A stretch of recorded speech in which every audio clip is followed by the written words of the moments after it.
Hello, everybody. My name is Roy Nemmer of Mundo Albiceleste.com, and welcome to another video. And this time around, we are going to talk about the Argentina under-20 team, the youth team.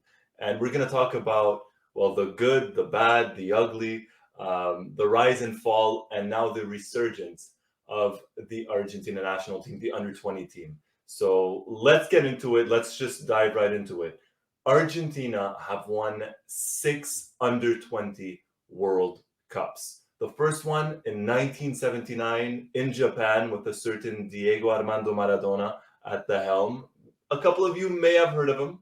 And then it lasted for about close to 20 years where Argentina did not win a youth title. It wasn't until Jose Pekerman, the legendary coach of all youth teams really, Pekerman, it wasn't until he took over in the 90s where we started seeing the trend and the dominance that was just Argentina at youth level, specifically the under-20 level.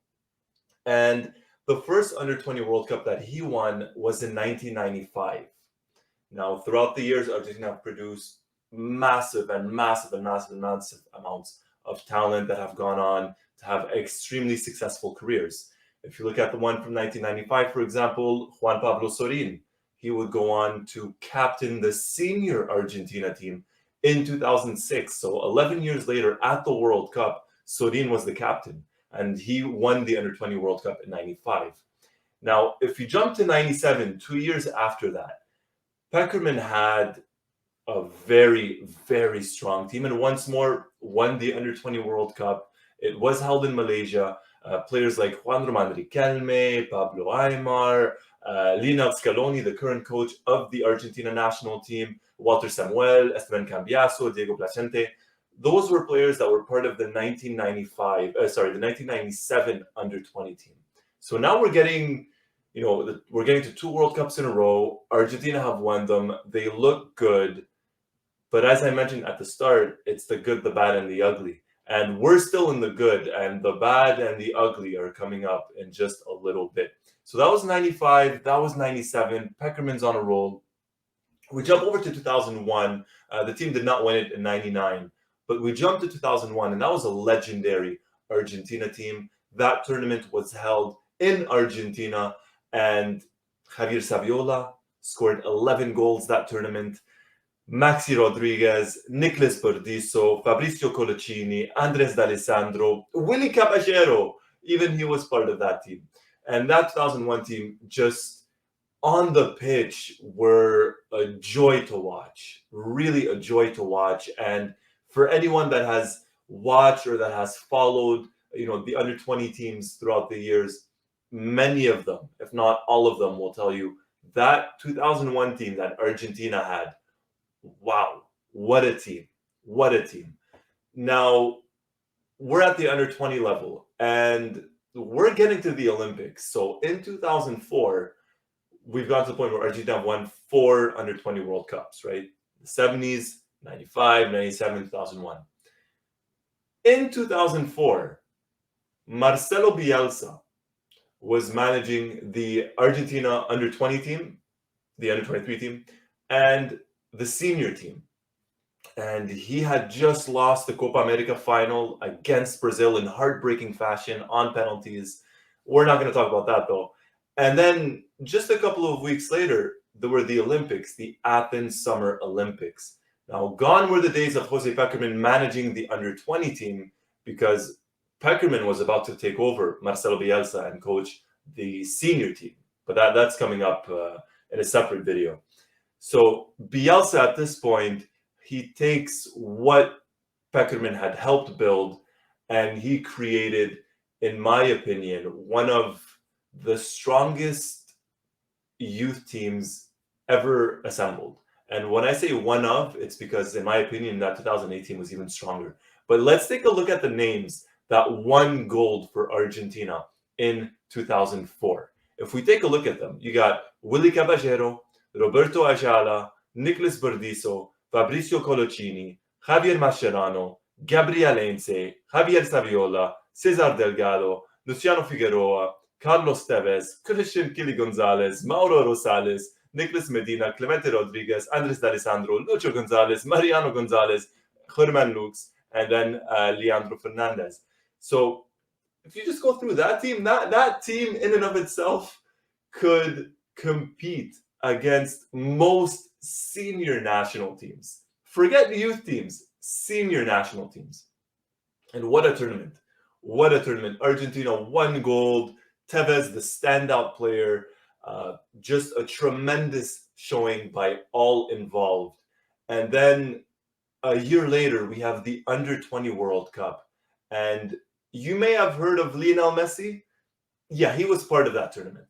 He was part of that tournament. And some of the players at the Under-20 World Cup alongside Lionel Messi, because Messi wasn't the star of the team, at least not at the start, not at the beginning. Messi wasn't the star of the team. You know, he was just that kid from Barcelona. And then, wow, what a performance he put on. So Lionel Messi, Sergio Aguero, Ezequiel Garay, Pablo Zabaleta, Lucas Biglia. What a team. Fernando Gago is another one. And these are players that, the ones that I just named in 2005 that won the Under-20 World Cup, would go on to take part in the World Cup final in 2014. So 9 years later, those 6 players are part of Alejandro Sabela's team, which made the final of the World Cup. So this one of the reasons why, you know, in my opinion, and I think in pretty much everyone's opinion, why the youth is so important, especially when it comes to national teams, is in national teams, you can't just, you know, if you have money, oh, well, I'm going to recruit this player. It's not like clubs, right? It's not like club level. The national team is what you have. Yes, you're going to have certain players that might peak a little bit later on and that might hit form at the right time. But Argentina, for well over a decade, relied on their youth coming up to join the national team and to help build that national team. That's what Argentina was built off of. The names I just mentioned, all of them would pretty much go on to have successful, not only careers in Europe, but specifically with the national team. They would play in finals. They would win Under-20 World Cups. They would win gold medals.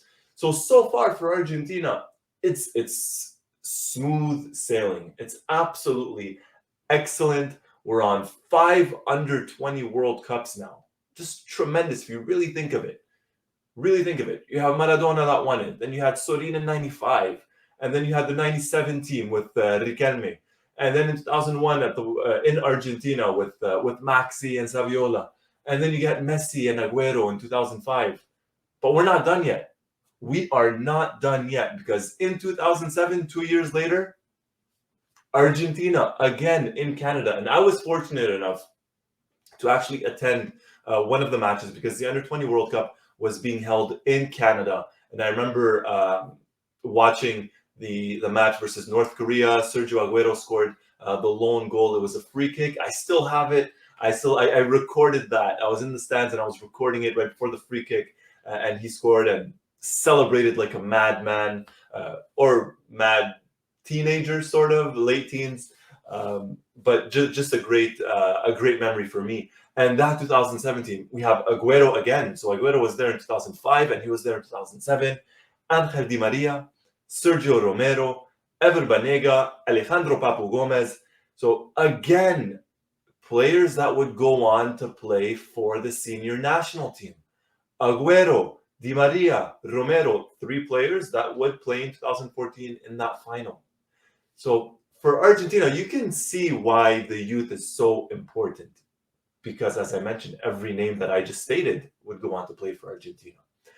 And then what came a year later was sort of the culmination of the work done by Jose Pekerman, of the work done by Tocali, of the work done by Marcelo Bielsa. And that 2008 team at the Olympics,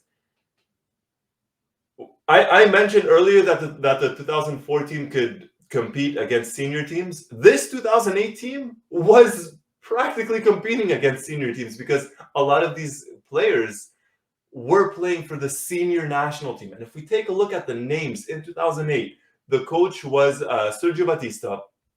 If we look at the names, Oscar Ustari, who had a very, very bright future and then just a bad bad injury for him, and including one at the Olympics, actually, that injury.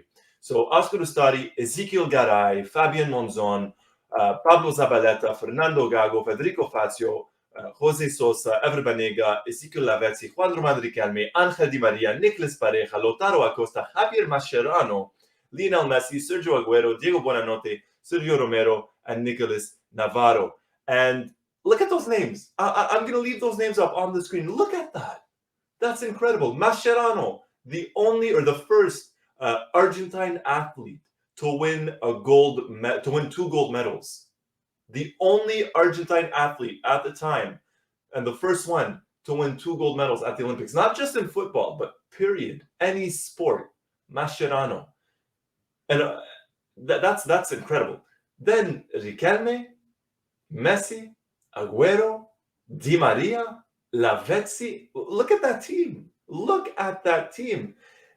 So that's why for me, that 2018 was the most, and remains, in my opinion, the most dominant youth team to have ever existed, in my opinion. If I'm wrong, hey, let me know. Let me know. Now we're unfortunately we're pretty much done the good part, right? The rise of the youth team setup. And my question for everybody is, well, number one, because I have a couple of questions, but number one, what's your favorite youth team out of all the ones I just mentioned? Were you old enough, or fortunate enough rather, to watch Maradona in the 70s? Were you fortunate enough to watch that 95 or 97 team? Do you remember that 2001 team? Do you remember winning gold in 2004, 2008? Do you remember those back-to-back under-20 World Cups in 2005 and 2007? So which one is your favorite? What was the player for you that you're like, oh, wow, I cannot wait to see how this player develops? For me, maybe I'm a little bit biased, like that 2017, because I got to watch them live. That remains, I don't want to say my favorite, but it has a special place in my heart, just because I was fortunate enough to watch them live. Other than 2007, I mean, watching Messi's just astronomical rise in 2005, his goals in the final, his goal against Brazil, and that was very, very fun to watch. That 2001 team played some of the best football you'll see, period. Not just at youth level, but just period. So, and that's excluding, Riquelme and Aymar and then some of the other ones that I mentioned in 97 or Sorin in 95. So that's in my opinion, like for me, I love those guys. One player that excited me, and I'm going to go to 2007.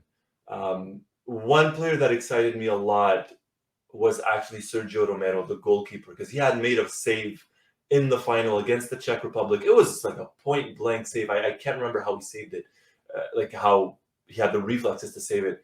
Point blank, I think it was off a corner or off a cross, and he just saved it. So for me, like I was very interested in watching Sergio Romero, and then he would join AZ Alkmaar in the Netherlands. So it was fun for me. That was one player I enjoyed watching his trajectory, at least with the national team, because his club career, more often than not, he was a bench player. Now, if you're thinking to yourself, well, all this is going well, how can it go wrong, right? There's no way this could go wrong.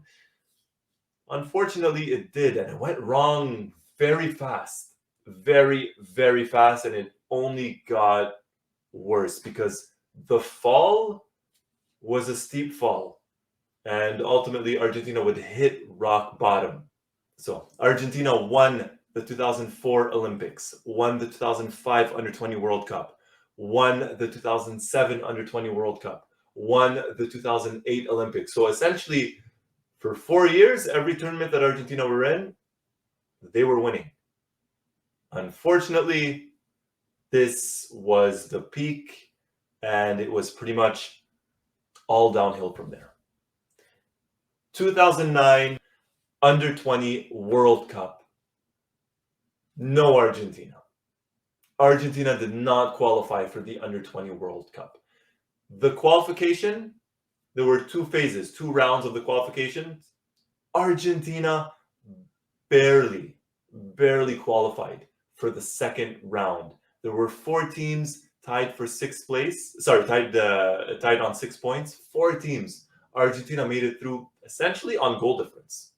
And then when they made it to the final round, the team finished with 0 goals. 0 wins, not 0 goals, sorry. 0 wins. So just like that, Argentina were out. And that group had Liverpool's Emiliano Insua would go on to play for Liverpool.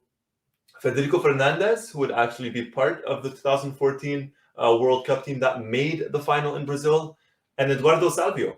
Eduardo Salvio was probably the standout player of that tournament. I remember watching that tournament, the under-20s, and he was the only real attacking threat. You know, you'd watch him and you're like, okay, but there was no one else. So yes, that 2009 team, if you compare it to previous World Cups or previous editions, not as strong, but a country like Argentina, you would expect for them to do well and to qualify. And unfortunately, they did not. They didn't. So right away, right after 2008, you sense, okay, we're not going to get maybe another Messi or Aguero, right? And I think that's normal. You cannot keep producing an Aguero, and a Messi is a once-in-a-generation type of talent, a once-in-a-lifetime type of talent. So that I get. But the difference in quality, yes, there was a gap, but it was still enough for Argentina to qualify, and they didn't. Now, whose fault is that? Is it the players? Not exactly. Is it the lack of planning? Is it the lack of coaching? Maybe. And when I say maybe, we're going to see that, because that's going to be a recurring theme. And it's ultimately not really the coach, but it's the higher-ups. And we're just getting started. Unfortunately, we are just getting started. So Argentina did not qualify in 2009. In 2010, at the World Cup, if you look back at the team, hey, it was a monster team, right? You had Messi, Tevez, Higuaín, Di Maria, and everything.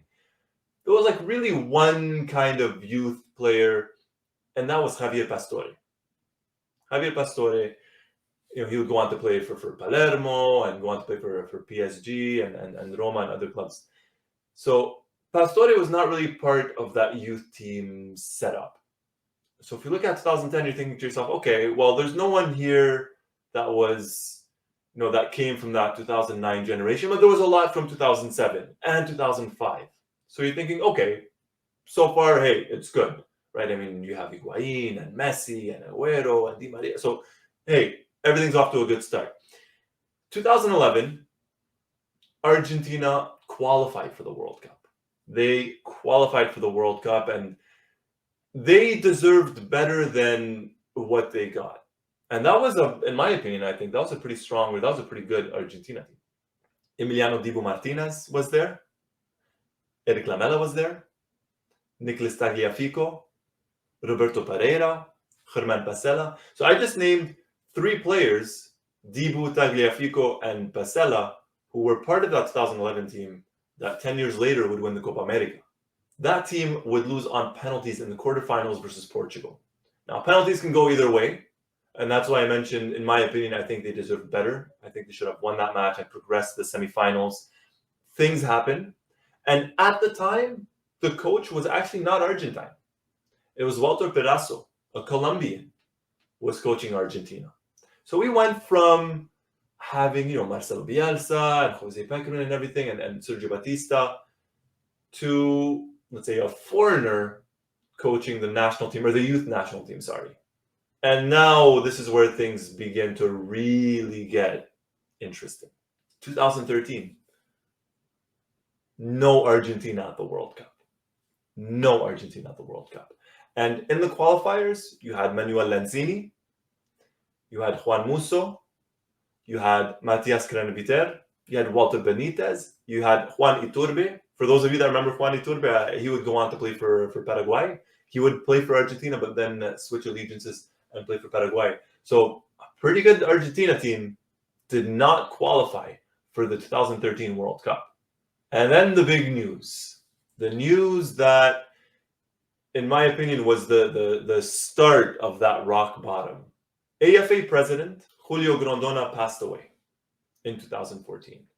And for those that are unaware, Grondona was considered as the godfather of Argentine football. He was as strong, if not stronger, than Sepp Blatter in FIFA. Grondona had been in his position for a while, let's put it that way. For several years, had a lot of pull. And at the time, yes, 2 World Cups and the 78 World Cup and then the 86 World Cup and under 20s and Olympics. So you would think financially the team is doing well. And at the time, from the outside looking in, that was the illusion that we got. That was the impression. After all, there would be certain clauses in contracts where if the Argentina national team were to play, if Lionel Messi was going to be there was a sort of like a bonus for the national team. It's like, hey, if Messi plays, the Argentina national team are going to get X amount of money. If Messi doesn't play in that match, well, it's going to be less money. So Messi was a sort of cash cow to a certain degree to the national team. Now, whether he still is or not, or whether they're still using him as such or not, remains to be seen. I'm not going to talk about that. But at the time, it was certainly the case. It was certainly the case. So going back to Grondona, when Grondona passed away, news started coming out that, wait a minute, one, we have to find a new president, because it's a problem. We need to find a new president. And then word started to get out that the federation, the Argentine Federation, did not have as much money as you would think. And by not having as much money as you would think, I mean not having money at all. The federation was essentially broke. No money, no stability, nothing at all. And that was a big, big problem. To the point where in 2016, when the national team was in the United States for the Copa America, reports started coming out, frustration started to come out that the players were actually paying for their own flights and accommodation and everything for the Copa America because the federation had no money. Think of the pressure of having to compete in a tournament, just lost the 2014 World Cup, you just lost the 2015 Copa America in the final, you're in 2016, your team's playing well, the team's playing well, and then you get that distraction. Now, it's not a financial thing in terms of, the players cannot afford it. It's nothing like that, but it's everything going on behind the scenes. And then, later word would come out that a staff member would approach Lionel Messi and tell him that they have not been paid in months. And then Messi spoke to his agent, who was his father, and Messi paid them. To that point, like it got to that level where the national team just had no money whatsoever. And that was in 2016. Now, in 2015, just to go back just a little bit, Argentina qualified for the Olympics. Okay, the Olympics being held in 2016. Argentina had qualified. There were some good players in the qualifiers, and there were some good players in the Olympics and everything. I mean, you had Geronimo Rulli that was there, Angel Correa was part of the process, Giovanni Simeone, Emiliano Buendia, Christian Pavon. So they were all part of that process. However, the coach in 2015 was Humberto Grondona. Humberto Grondona is Julio Grondona's son, not a coach, not a manager. He got the job essentially because of his father, but at the time, Grondona passed away, but there was no one else. Grondona takes the job. Humberto Grondona takes the job, and he's managing the team. And this is where we are literally about to hit the peak of rock bottom. 2016, Argentina qualified for the Olympics. Grondona's not the coach. Gerardo Tata Martino, who was coaching the senior national team at the time, was going to coach the under-23 at the Olympics. So far, so good, not a problem. Tata Martino, speaks to the clubs and releases the list of players that he would like to have for the Olympics. And the Argentine clubs refuse. They refuse to release the players that Martino wanted for the Olympics. What does Tata Martino do? He resigns. He steps aside. He's essentially working for free. He's working for free. The clubs don't want to cooperate, and they're not releasing the players. And we're talking weeks before the Olympics. Tata Martino steps aside. In comes Julio Olárticoechea. Now, Olárticoechea was part of the 86 team that won the World Cup. Not much of a coach, He took over the national team for the love of the national team. He obviously wasn't doing it for the money, but he was doing it because the team was in need. They needed someone, and he took over. He took over. So I'm not 0.0001% blaming him at all, because he's not a coach and he essentially volunteered. So much so that he stated that he had to take money, or he had to ask his daughter for money just to be able to handle some of the expenses for the Olympics. So imagine that. Imagine that. He's essentially volunteering, and then he had to ask his daughter for money just to cover some expenses for the Olympics. Let that sink in a little bit. This is like the peak. This is as rock bottom as it gets. You went from a team that was not just competing, but not just winning, but dominating the youth teams and the under 20s. The conveyor belt of talent for the national team, the talent that made the jump over to Europe, the talent that dominated Europe. Putting Messi aside, Di Maria, Aguero, JUAN, Zabaleta played at the highest level for Manchester City. Javier Mascherano, Juan Pablo Sorin, Juan Román Riquelme. The list goes on and on. So we went from having that talent pool to still having talent. The talent was still there. The talent is still there. But no guidance, no coaches. And it's not the coach's fault. There's no coaches because there was no money. There was nothing. So the entire structure was essentially, and when I'm going to say rotten to the core, but when I say rotten to the core, I just mean like there was no money. So the sustainability, once Grondona passed away, it was like opening up Pandora's box. You didn't know, no one had any idea really essentially what was going to happen, what the backlash was going to be.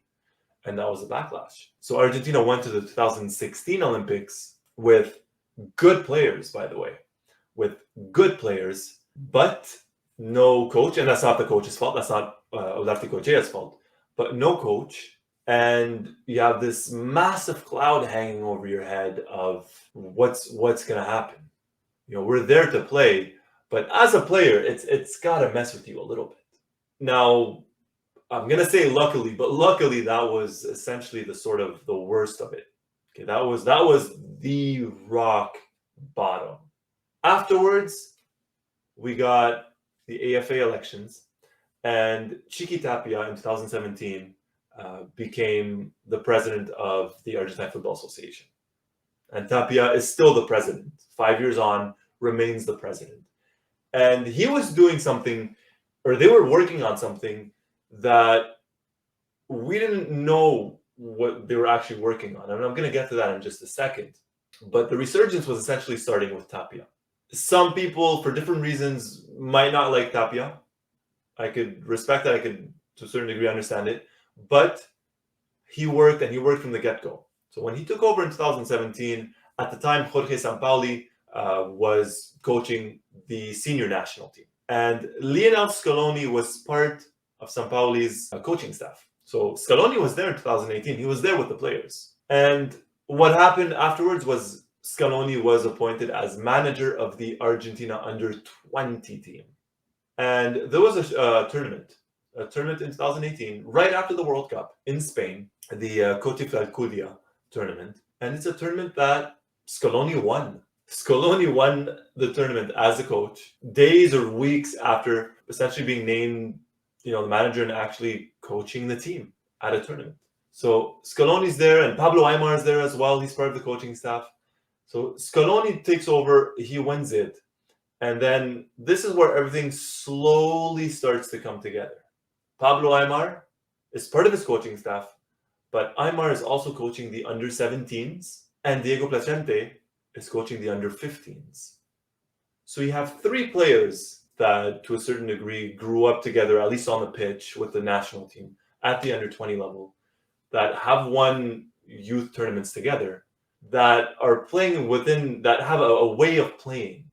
Okay, so you're going to go from the under-15s, you're going to get called up to essentially the under-17s, and the under-17s to the under-20s. So Tapia and those guys, they were working on something. And at the same time, Cesar Luis Menotti, the legendary coach the man who coached Argentina at the 1978 World Cup, and just in my opinion, one of the great minds in world football. Menotti was and is the director of national teams. Menotti is the director of the Argentina national team, so he's overseeing everything. And the project starts off in 2017 and 2018. And then, as we know, Scaloni takes over the senior national team. And Fernando Batista, not to be confused with Sergio Batista, who won gold in 2008, but Fernando Batista takes over the youth team, the under-20 team. So he takes over that team, and the team qualifies for the Olympics in 2018. Not a great showing in 2018, to be fair. I mean, you had some good players on there, and it's not the players' fault. It's the problem is a lot of the players don't really get to train together, especially at youth teams, because some are in Europe and some are in South America, and that's difficult. But the good news is Argentina qualified for the Olympics. Why? Because Argentina did not qualify in 2012. Argentina were not there in 2012 at the Olympics. So they were there in 2016.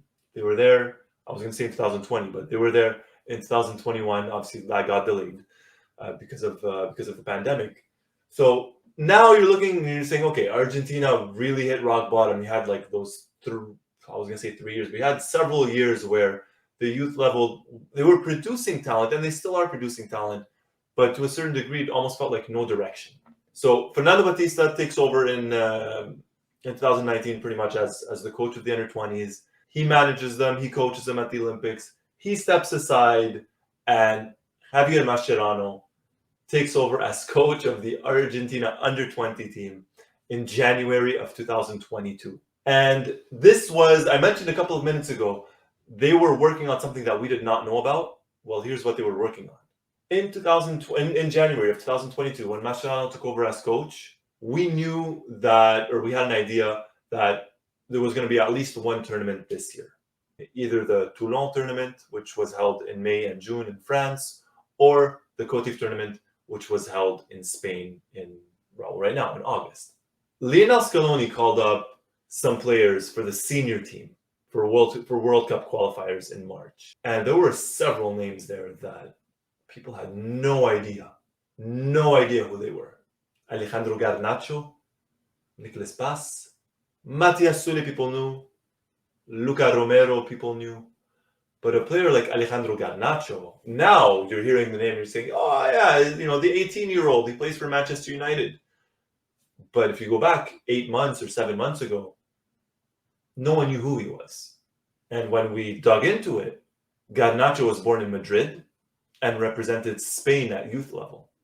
So what Tapia, what Menotti, what Scaloni and Ayman and Placente and everyone, what they were working on was essentially a database of Argentine players, of youth players, but players in general, a database of players in Europe and all around the world. Some that are known, but some that are not, or lesser known, or even unknown, like an Alejandro Garnacho. And that's something, that sort of planning, that project, that is what has been missing, or was missing, for about a decade within the national team. Because now, if we look at someone like Alejandro Garnacho, he trained with the senior team, and then he took part in the Toulon tournament in May and June. So Mascherano coached his first tournament in Toulon in May and June. The team finished in 5th place, respectable, especially considering they were up against teams and players of an older generation, a year or two, some even 3 years older than them. And at youth level, that does matter a lot. So Argentina finished in 5th. Alejandro Garnacho had 4 goals and 1 assist in 4 matches. Had a breakout 2022 to the point where he's now with the senior Manchester United team. So he won the Youth FA Cup with Manchester United, voted the Young Player of the Year, had one of his goals nominated for the Manchester United Goal of the Month. We would not have maybe heard of Garnacho, or maybe not have heard of him at least that early. He might have fully been with Spain, as opposed to wearing the sky blue and white shirt with Argentina. He's changed his social media. It's Argentina pictures, no mention of Spain, nothing. So The project that they're doing, yes, you reap the rewards now, but ultimately you reap the rewards later on, down the years, down the line. So we spoke about Garnacho, we spoke about that team, the Toulon team, with Matias Souli and Luca Romero. And then fast forward just recently, August, there's the Cotif tournament. And Mascherano pretty much named a very different team to the one that participated in the tournament in France. No Garnacho, no Matias Souli, no Luca Romero. The only one that was a name, so to speak, at least a European-based name, is Nicolas Paz of Real Madrid. And guess what? The team won the tournament. They defeated Uruguay in the final. Mascherano has his first trophy as a coach. These players now know what it feels like, not only to represent Argentina, but to actually win a tournament with Argentina. And I know some of you might say, yeah, but this is a youth tournament. Yeah, but this is how it starts. And these players now have that exposure. They can't say, hey, I've represented Argentina at youth level. Hey, I've won a trophy with Argentina at youth level.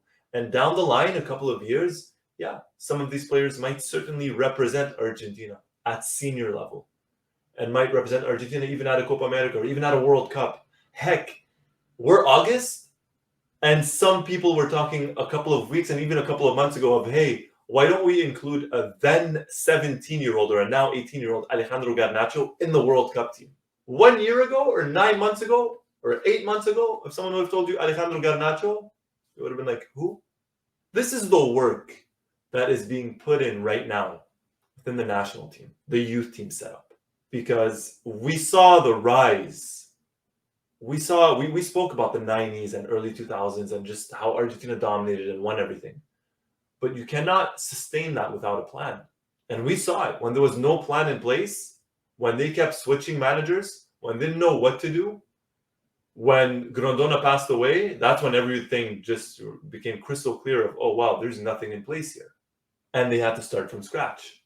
And they had the right people involved. They have the right people involved, in my opinion. And now I'm very happy to say that I think the Argentina national team, not only at senior level, but at youth level, are in very good hands. I know some people might say, well, Mascherano doesn't have that experience. He just became a coach. And absolutely, hey, I get it. I'm not going to argue. I'm not saying Mascherano is the most experienced coach. And what I'm going to say, I'm not comparing him to a Pep Guardiola. I'm not the furthest thing. But someone like Guardiola, when he took over the senior team of Barcelona, he didn't have too much experience either. He didn't have years and years of experience. If you look at Mascherano, if you look at Scaloni took over. A year after he took over in 2018, in 2019, makes the semifinals of the Copa America versus Brazil. 2 years after that, wins the Copa America. So he was able to do something, and he accomplished something that coaches prior to him who had years and decades of experience were unable to do. There's a lot of factors involved. You have luck, you have injuries. There's a lot. I'm not discrediting previous coaches. Don't get me wrong. But it's absolutely a time to be excited if you're an Argentina fan. Absolutely the time to be excited if you're a youth team fan. We have the South American tournament coming up in January, either end of January or February, but in January of 2023, so in a couple of months. That's going to be a tournament where Mascherano is going to be there. So Mascherano will be there, and that will serve as the qualifiers for the next World Cup. And who knows, maybe the next Copa America, we might end up seeing an Alejandro Garnacho or a Nicolas Paz or a Matias Souli of Juventus or a Luca Romero of Lazio. But you know what? You don't get those players in the senior national team if you don't have a proper youth team setup. So that was the rise and fall, and now we are in the resurgence of the Argentina national team, the youth team, the under-20 teams. I hope you guys all enjoyed the video. Let me know what you think. Let me know what you think of the video and of the players. Which of the current crop of players, the youth team, excites you the most? Which one do you think will certainly make the jump over to the senior team? Which one are you excited to watch? Which one are you excited to follow this season? Let me know. Leave a comment. I know I say this every video, and I mean it. I love reading the comments. I love interacting with everybody. So please leave a comment. Let me know what you think. And don't forget, which of the previous youth teams did you like the most and you love the most, or maybe even just have good memories of? Let me know, leave a comment below. If you like what you saw, hit that like button. And if you haven't already, hit that subscribe button and hit that notifications button to be the first person notified as soon as a new video drops. Once more, my name is Roy Nemmer of MundoAlbiceleste.com, and thank you for watching.